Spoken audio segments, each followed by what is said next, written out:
Hello everyone, my name is Liam Mulholland and this is a presentation on behalf of the Private Family Network. You're going to hear a lot about this in months to come. A little bit about myself. In 1974, I graduated from the University of Ulster with a first class honours degree in biology. The next year I attended Queen's University in Belfast and obtained a diploma in education because I wanted to become a teacher, specifically a science teacher, specifically a biology teacher. I joined a leading grammar school in Northern Ireland where I became the head of biology the next year. In 1982, I graduated from the University of Ulster with a master's degree in contemporary biology and biochemistry. This was a part-time course I did while I was still teaching. I've been teaching all my life. I'm a member of many biological forums. I get periodicals and journals all the time. In the days of the internet, you don't really need to have many of these about because it's all internet based now. But I have a confession to make to each and every one of you, and I am not proud of it. I am a recovering drug addict.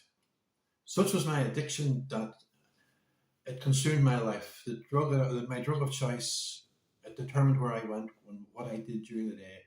Like the alcoholic who started off something light and progressed to something heavier, my addiction, my road to addiction started off something similar. About 35 years ago, I bought one of those large first mobile phones, big bulky thing, And then a few years later, I got one of these babies, the little Nokia, and I could text, and people could text me back. Oh, then I got one of these. This maybe look real sexy, James Bond, a flick phone. But the big one for me was when I got a smartphone. I was able to text people. I was able to take selfies. I was able to go to YouTube. I was able to communicate in all sorts of forums that I never thought existed before, only on my laptop. I could watch YouTube videos. I could watch football matches, get football scores, everything, weather forecasts.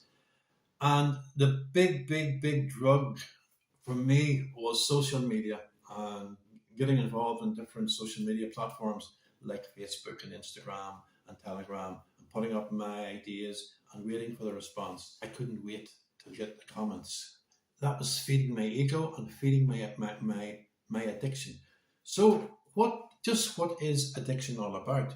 We need to look at the biochemistry behind addiction, Do you remember that moment when you done your driving test and at the end of it, the examiner turned around and said to you, well, Mr. Jones, I'm pleased to tell you you've passed your driving test. Remember that feeling of euphoria came over you, of sheer joy and ecstasy? Do you remember your team scoring the winning goal in the cup final? And that feeling of euphoria and ecstasy came over you, Do you remember being in love and that happiness feeling? Those were all created by your body producing a neurotransmitter called dopamine. Dopamine is the pleasure hormone. And they all come from thoughts, because they are all thoughts. But there are chemicals that will cause a release, an overproduction of dopamine. First one is nicotine. This is why cigarettes are so addictive.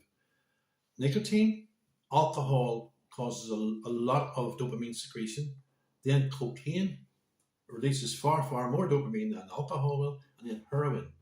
Heroin produces more dopamine than all those different stimuli. The trouble with stimuli like that and mass production of dopamine is when the stimulus isn't there and when the dopamine is not released, there is a massive withdrawal. So if I was to drive off in the morning and forget my cell phone, I would feel horrible because I haven't got my fix with me. This video is all about the dangers of cell phone addiction. And I'm going to put links below this video for you to watch, because to understand the dangers, you have to understand the brain. And there's a part of your brain, that big cabbage-looking or cauliflower-looking part at the front of your brain. Your brain's in three parts: the hind, the mid, and the cerebral cortex, the big curly-whirly bit. I'm keeping this simple in layman terms for you. That controls your emotions, It controls your happiness, your pleasure, your motor skills, your learning skills. It's everything that is human is located there. The cortex of your brain controls emotions, it controls your happiness, your sadness, your ability to converse, your behavior, your personality. Everything that is human about you is all to do with the development of your cortex. And it doesn't develop properly until you're about 11 or 12 years of age. During those years, up until you're about 12, that is the phase in your life, in a child's life, when external stimuli determine what sort of person that child is going to be in adult teenage life. And the sad thing is that an overproduction of dopamine and a constant supply of dopamine to the cortex, to that frontal lobe, to that cauliflower shaped part of your brain that controls all your emotions and personality, that can get totally wasted because you're not learning the skills that you should be. I remember about 4 years ago, my son came home from America. He'd been away for 2 years, and I immediately took him down to his sister's house to see his little nephew. And went into the house, and he surprised the little nephew, and his mother said, Peter, your favourite uncle's here. And Peter was on his phone, and he was going, what? And I said, that's terrible. And my son said, Dad, I was getting the bus to JFK Airport yesterday, and it was a 6-mile drive. And in front of me, this little kid, the same age as Peter, went into, I thought he was going into an epileptic fit, Dad. I can't really say in words what he was doing, but I'll imitate him. And he went, and his dad came over and said to him, Rocky, it's okay, Rocky. There'll be Wi-Fi when we get to the airport. Yeah. You deprive your child of that there for 10 minutes to see the reaction. If their reaction is a little bit like Rocky's, you have a problem. If you deprive yourself of that for 2 or 3 hours and you have a similar reaction, maybe not as bad as Rocky's, you have a problem. Yeah, I want you to think about that. But there is a cure. The cure is found in the private family network. Remember, we are primates. We should be out playing football, running around, chasing, doing things. Look at the apes in the jungle, the way they socially interact with each other. I mean, 50 years ago, if you look out the window, you would see kids out playing football, playing hula hoop, playing hopscotch, out on the bicycles. You don't see that anymore today. Those kids who are deprived of that are learning absolutely zero skills, personality skills, things like that. And when I was introduced to the private family network, I was introduced to a way in which we can solve that massive problem. This is a problem that's going to have detrimental effect on children. It had a detrimental effect on me, and I'm an adult.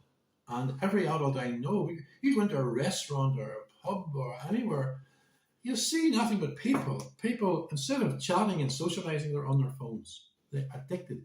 So to me, the cell phone addiction is the latest digital heroin. The latest legal. It's legal. This is legal to have one of these things, but it's creating more dopamine than heroin and cocaine and all those other addictive drugs combined, because everybody has one of these. And it's important that you control your children's addiction to this deadly object. And that's not everything. Do you realize that pornography and the dangers of a child having one of these weapons in their hand? They can access all sorts of pornographic sites and online predators. It is disgusting and very scary. So the private family network was established to help you as a parent gain control of your child before it's too late. Thank you.